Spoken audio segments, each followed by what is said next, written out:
Money. Sir Manikumar sir. మీ qualification?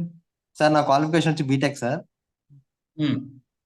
నేను 2018లో పాస్ అవుట్ అయ్యాను సార్. ఓకే. నెక్స్ట్ థింగ్ నేను ఆల్రెడీ ఇప్పుడు నాకేంటంటే నాకు .NET కావాలి నేర్చుకుందాం అనుకున్నాను సార్, ఇంట్రెస్ట్ ఉంది. అంటే నేను ఆల్రెడీ ప్రెజెంట్ జాబ్ చేస్తున్నాను సార్. ఏం జాబు? నేను సాఫ్ట్వేర్ జాబ్ చేస్తున్నాను సార్. ఏ ప్లాట్ఫామ్ మీద? .NET మీద సార్. ఓకే. ఎట్లా వచ్చింది ఆ జాబు?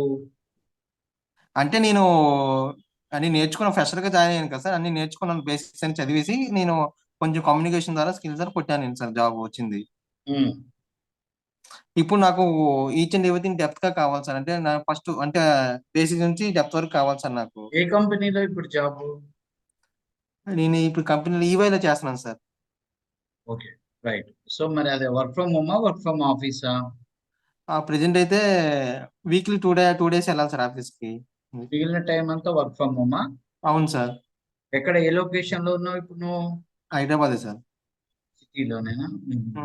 సిటీలో ఎక్కడ, అమీర్పేటకు దగ్గర, దూరమా? ఇక్కడ కేపీహెచ్బి సార్. సో నువ్వు .NET ఇంటర్న్షిప్ ప్రోగ్రామ్ లో జాయిన్ అయ్యి ఏం చేయంటే, ఇన్స్టిట్యూట్ కి వచ్చేసి క్లాసులు అంటే ప్రిపేర్ అవుతూనే జాబ్ చేసుకో. జాబ్ చేసుకుంటే .NET నేర్చుకో అంటున్నా. పర్ఫెక్ట్ అవ్వు, లేకపోతే ప్రాజెక్ట్స్ లో ఇబ్బంది అవుతుంది కదా. Okay sir. అప్లికేషన్ డెవలప్ ఏమేమి వాడుతున్నారు మీ ప్రాజెక్ట్ లో .NET లో? ASP.NET C# sir present. ASP.NET C#. ఎంత ఇచ్చారు నీకు ప్యాకేజ్? నాకు ఫ్రెషర్ కదా సార్, 6 lakhs ఇచ్చారు సార్. ఓకే, క్యాంపస్ ప్లేస్మెంట్ అనేది? లేదు సార్, మామూలు ఓన్ గా నౌకరీలో పెట్టి తర్వాత నాకు వచ్చింది సార్. మంచి ప్యాకేజ్ వచ్చింది మరి. ఎంతమంది ఎంప్లాయీస్ ఉంటారు మీ కంపెనీలో? ఇంచుమించు 700 ఉంటారు సార్.